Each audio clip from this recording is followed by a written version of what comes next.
Dek, mending kamu gak usah minum ini. Ya, kita besarin bareng-bareng. Aku nikahin kamu. Tapi kalau aku lahirin anak ini, aku bikin malu keluarga aku. Sama, Dek. Aku juga bakal ngecewain bapak aku. Tapi ini sangat membahayakan buat kamu, Dek. Mas, aku mohon. Aku nggak mau jadi beban, jadi noda buat keluarga besarku. Aku mau gugurin anak ini, Mas. Ya udah, kalau kamu yakin, duduk yang benar. Minum obatnya.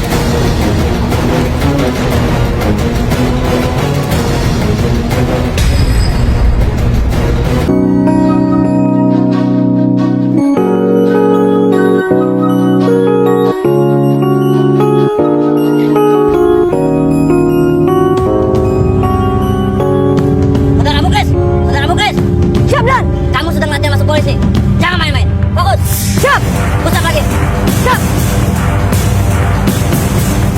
Dari mata turun ke hati. Sejak pandangan pertama, pertemuan Muklis dan Lilik langsung menimbulkan getaran di dadanya. Kala itu, Muklis tengah mengikuti tes masuk petugas kepolisian dan bertemu Lilik pertama kalinya. Diurusin sih, Mas. Oh, ngurusin. Pesona Lilik langsung menyihir mata hati Muklis. Tanpa ragu, Muklis lantas berkenalan dengan gadis cantik berparas manis. Gayung pun bersambut. Ajakan berkenalan pun diiyakan oleh Lilik dengan bonus nomor telepon di tangan Muklis.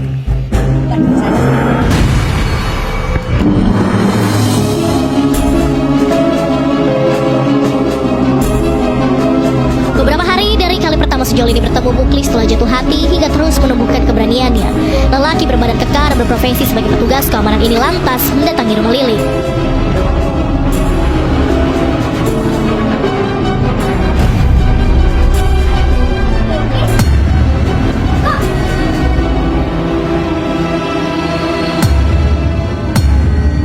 Loh, kok pakai baju security, Mas? Baju polisinya mana? Anu, Li.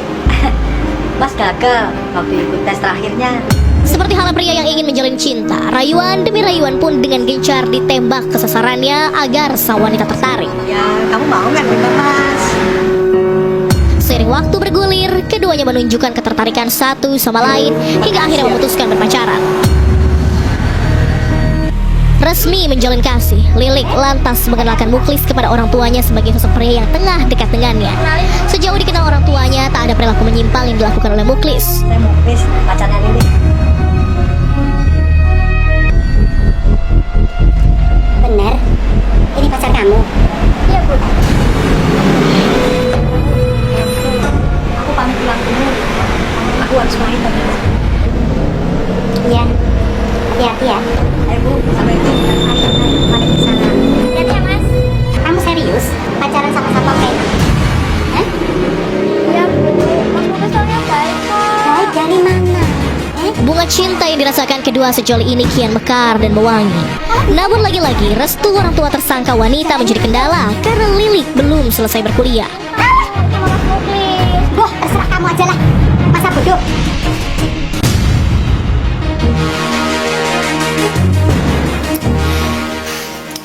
Aku tuh sedih loh, Mas. Iya, gak apa-apa kok. Itu wajar. Ibu kamu tuh tandanya sayang sama kamu. Itu? Layaknya pasangan di memadu kasih, kisah cinta dua sejoli ini diwarnai dengan kisah sedang dan sedih. Saat ada masalah, Lilik tak segan berbagi rasa dengan kekasih hatinya. Sedih denger ibu ngomong kayak gitu. Iya, gak apa-apa. Mas ngerti kok. Udah, kamu tenang aja ya. Nanti juga ibu kamu bakal nerimain Mas kok. Mas gak bakalan tinggal diem. Mas juga bakal berusaha terus buat dapetin hati ibu kamu. Iya, Mas. Oke deh, Mas. Semangat ya, Kerikil Mas. hubungan yang berasal dari ibunda Lilik memang tidak menjadi masalah yang besar. Hati ibu Lilik terlalu mudah luluh saat melihat anak yang ia sayangi tidak bahagia. Ya sudah. Kalau memang itu jadi keputusan kamu, Ibu setuju, Nduk. Serius, Bu? Iya. Pas ya, Bu. Iya, Nduk.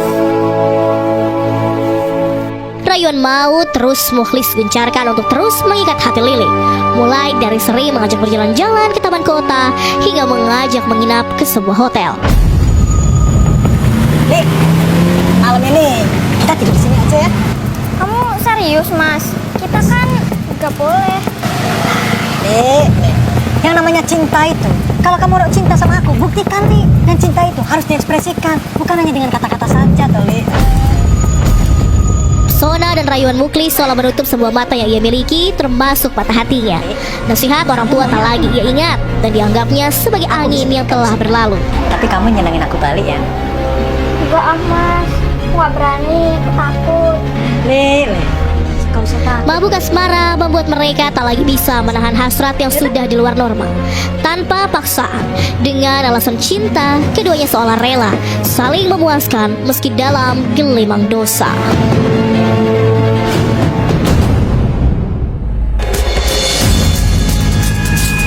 3 tahun cukup membuat Lilik percaya dengan sosok Muklis kekasihnya, hingga tak ada lagi keraguan setiap kali kekasihnya itu bercumbu, meraba hingga melakukan hubungan intim hingga berkali-kali.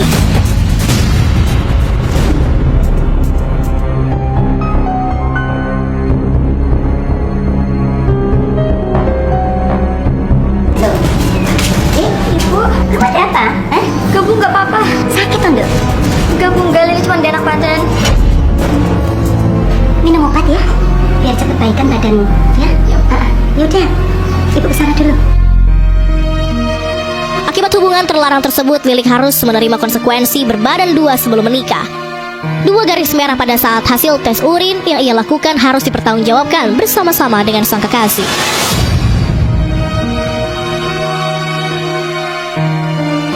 Mas, Dek, tumben kamu datang ke sini. Kamu kangen ya sama Mas? Mas aku mau ngomong serius. Mau ngomong serius apa toh? Kan bisa lewat telepon, ya toh? Gak bisa mas, ini tuh bener-bener serius. Mau ngomong tentang apa, Dek? Jangan-jangan kamu mau kita ke hotel lagi ya? Anu mas, aku telat, aku hamil. Loh, serius? Dari kapan? Udah 2 bulan mas, tapi udah aku tes hasilnya positif. Aku takut ketahuan ibu. Hamil di luar nikah memang bukan hadiah yang indah dalam sebuah hubungan. Terlebih janin tak berdosa itu kini telah bernyawa dan terus berkembang dalam rahim ibunya. Jangan bercanda kamu, kita nih belum nikah. Aku nggak mau ibu tahu. Bapak kamu juga gimana? Ya terus aku harus bagaimana, Dek? Pokoknya harus digugurin. Aku belum siap. Awalnya perasaan gembira dirasakan oleh kedua pasangan kasih ini. Muklis mengaku senang mendengar kekasihnya hamil karena ia akan menjadi seorang ayah. Namun perasaan berbanding terbalik dengan Muklis. Lilik ketakutan dan tak siap menerima kehamilannya. Bener ya? Ya, Mas janji. Ya. Udah. Nanti kamu aja mas yang turun. Aku malu. Wah, aku gak tahu nama obatnya, Dek. Kehamilan Lilik yang terus membesar membuat pasangan ini harus berpikir keras mencari solusi terbaik. Terlebih menutupi rasa malu keluarga atas aib yang mereka buat dengan sengaja.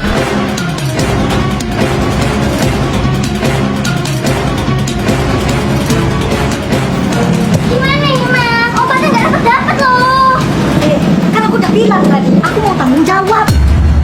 Gak mas, aku nggak bisa. Ya mau gimana lagi, Dek? Aku mau nikahin kamu. Jadi kamu tenang aja, ya. Sebagai lelaki, Muklis menunjukkan tanggung jawabnya dengan akan menikahi sang kekasih hati. Namun Lilik menolak karena akan takut masa depannya sebagai mahasiswi ilmu kesehatan bisa tergadai.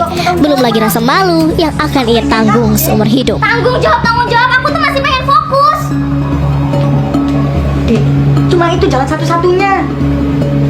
Gak, aku nggak mau tahu. Pokoknya kamu harus cari obatnya sampai ketemu. Aku nggak mau tahu. Kamu harus cari sampai dapat. Rasa takut mengecewakan orang tua yang telah membesarkan dan membiayai kuliah Lilik membuat Lilik tak segan meminta Muklis untuk terus mencari obat penggugur kandungan.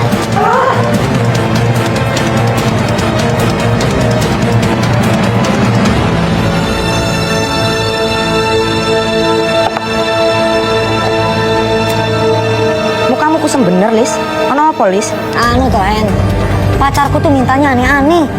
Aku udah cari kesana kemari, aduh, nggak ketemu-ketemu. Pusing aku jadinya. Minta apa emangnya? Itu loh, obat penggugur bayi.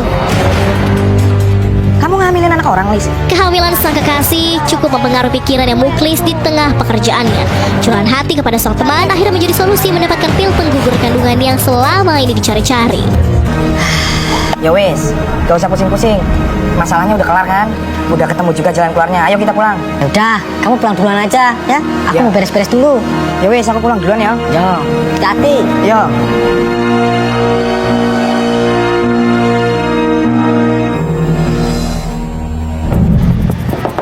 Pasangan yang hamil di luar nikah ini lantas mengatur strategi agar modus yang mereka lakukan tidak diketahui keluarga terdekat.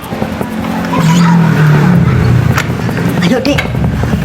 Tapi Mas yakin sama obatnya? Yakin. Dicoba aja dulu ya. Kalau gagal gimana? Gak akan gagal, Dek. Percaya sama aku ya. Coba aja dulu ya. Yuk. Yaudah ya berangkat sekarang. Pelan-pelan ya. Dek, perut kamu makin besar loh. Iya Mas, makanya aku tuh takut. Ya udah, Dek. Mending kamu gak usah minum ini. Ya, kita besarin bareng-bareng. Aku nikahin kamu. Tapi kalau aku lahirin anak ini, aku bikin malu keluarga aku. Sama, Dek. Aku juga bakal ngecewain bapakku. Tapi ini sangat membahayakan buat kamu, Dek. Mas, aku mohon. Aku nggak mau jadi beban, jadi noda buat keluarga besarku. Aku mau gugurin anak ini, Mas. Ya udah, kalau kamu yakin, duduk yang benar. Minum obatnya.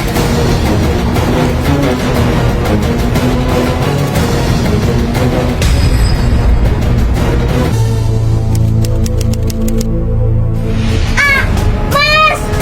Tolong, Mas, sakit sekali, Mas! Mas! Dek, kamu kenapa, Dek? Aduh, obat itu udah beraksi. Nggak tahu, sakit banget. Beberapa jam berselang, 5 obat yang diminum mulai bereaksi. Sakit yang tak tertahankan dirasakan oleh Lilik. Proses ini berujung pada panik Lilik dan Muklis. Setelah semalaman merasakan rasa sakit yang tak terkira, bayi yang diharapkan tewas malah mengeluarkan tangisan. Keduanya semakin panik karena ternyata Tuhan mengizinkannya hidup dan merasakan lahir ke dunia meski kedua orang tuanya tidak mengharapkan. Ya Allah, lucu banget kamu, Nak. Dek, lihat, Dek. Bayi kita selamat. Bayi kita lucu banget, Dek. Mas! Bayinya masih hidup gimana, Mas? Mending kita sekarang ke puskesmas saja. Ya, aku nggak mau kamu kenapa-napa dan bayi aku kenapa-napa. Ya, Tapi kalau ketahuan gimana, Mas? udah, Dek. Yang penting kita bawa ke puskesmas. Kita periksa dulu. Ya. Dalam keadaan bingung, hati kecil keduanya masih menyisakan rasa ingin menyelamatkan sang bayi. Keduanya lantas membungkus bayi merah itu dengan kaos dengan dalih takut perbuatan mereka terendus warga sekitar. Ayo, Dek. Pelan-pelan ya, sayang. Yuk, pelan-pelan. Sakit banget, Mas. Sabar, sayang.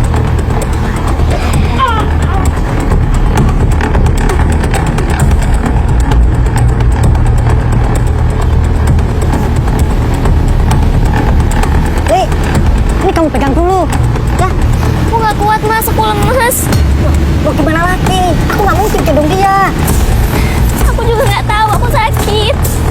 Ironisnya, saat akan membawa sang ibu dan bayi ke tempat layanan kesehatan, Muklis ayah bayi justru menempatkan sang bayi di dalam jok motor dengan alasan kondisi si ibu terlalu lemah untuk menggendong dan dikhawatirkan jatuh. Loh, kamu ngapain, Mas? Nak, kamu diam di sini dulu ya. Ibu kamu lemes, gak kuat, kasihan. Bapak nggak bisa gendong kamu. Ya, Kamu serius mau naruh dia di jok? mau gimana lagi, Tony? Udah yuk, kita cepat pergi dari sini sebelum dia kenapa-napa. Yuk. Nak, kamu jangan rewel ya. Ibu sayang sama kamu. Kamu bertahan ya sampai puskesmas.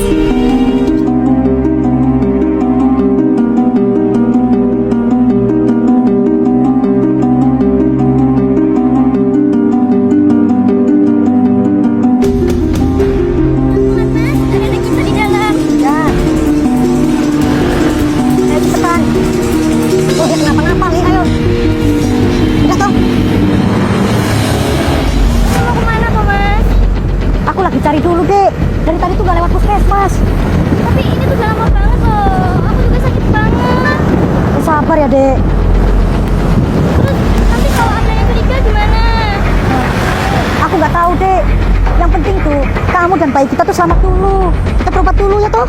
Jarak tempuh penginapan jauh dengan puskesmas terdekat, ditambah jalanan yang cukup berkelok, membuat kondisi bayi dalam jok motor itu pun semakin kritis. Nah, memang penuh dengan gejolak termasuk soal asmara. Tak bisa dipungkiri, asmara anak muda kerap tak bisa terkendali. Gimana ini, aku takut. Kalau ketangkap gimana? Ya, ini mas juga mikir gimana caranya biar gak ketahuan. Sakit banget, Mas. Takut langkah. Pasangan muda-mudi ini akhirnya menjelaskan suatu hal yang sedari tadi mereka sembunyikan kepada Wisnu, seorang karyawan puskesmas. Anu loh mas, sebenarnya saya mau minta tolong. Minta tolong apa, Mas? Anak saya mas, saya minta tolong anak saya. Mana anaknya? Ya Allah, ini kenapa bayinya kok bisa dalam jok begini? Wisnu tak menyangka ternyata ada seorang bayi yang disimpan dalam jok motor terbungkus kaos. Bayi merah itu ternyata masih hidup dan bernafas walau kondisinya sangat lemah. Ini gimana kalian? Ini ibunya yang mana nih? Penyelamatan bayi tak berdosa itu segera dilakukan. Mereka pun membawa bayi tak bernama itu ke unit gawat darurat untuk agar dapat diselamatkan.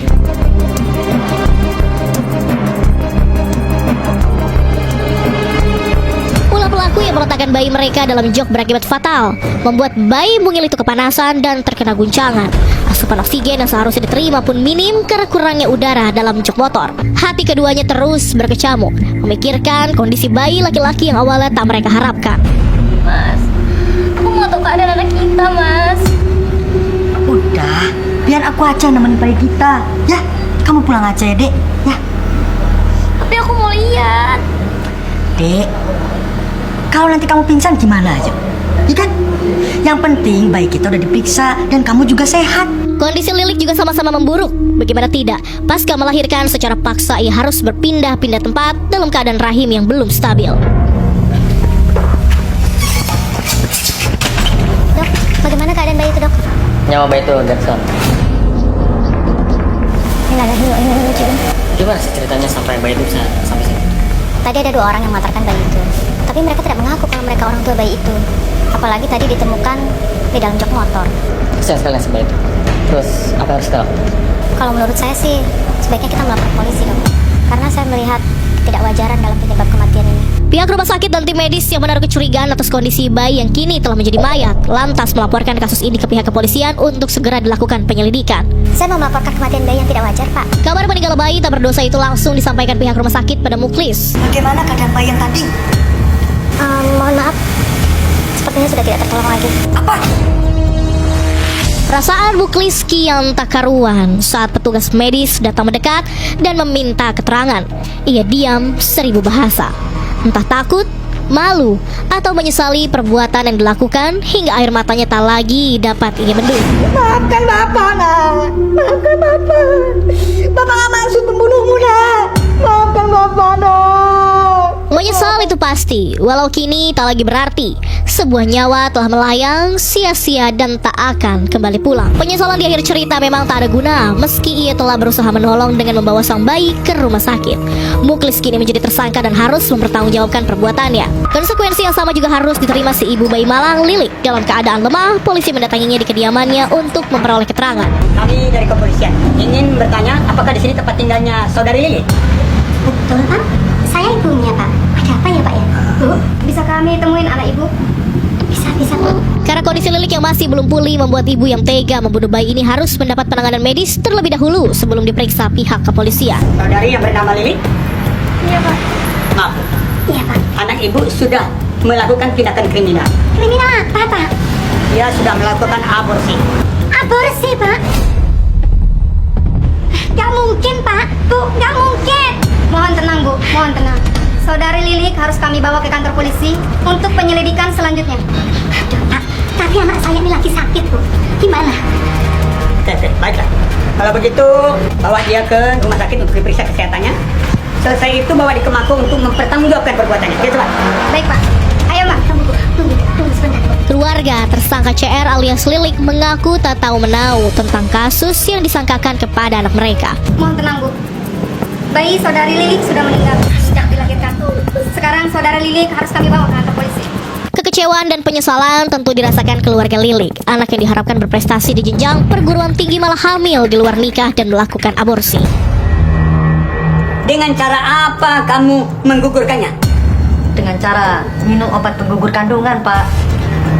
Menggugur kandungan dengan obat.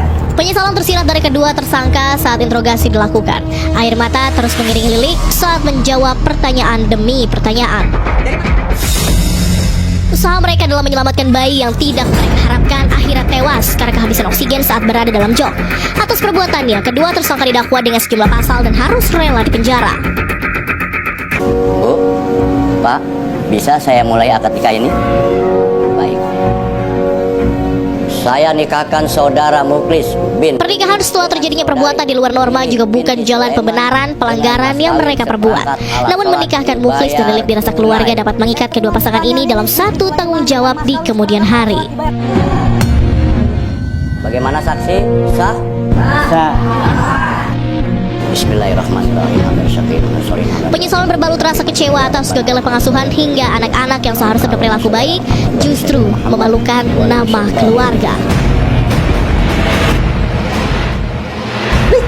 Lili, kamu kenapa, Li? Sadar, Li.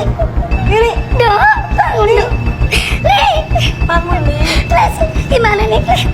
Pak, Bu, Bapak, Li. kami kasih waktu untuk bicara secara keluarga. Ya. Li, Li sadar, Li. Li, kamu dulu. Kenapa jadi begini? Kamu sudah di luar batas, Muklis. Maafkan saya, Pak. Bu, saya sama Lili itu nggak ada maksud untuk membunuh anak saya.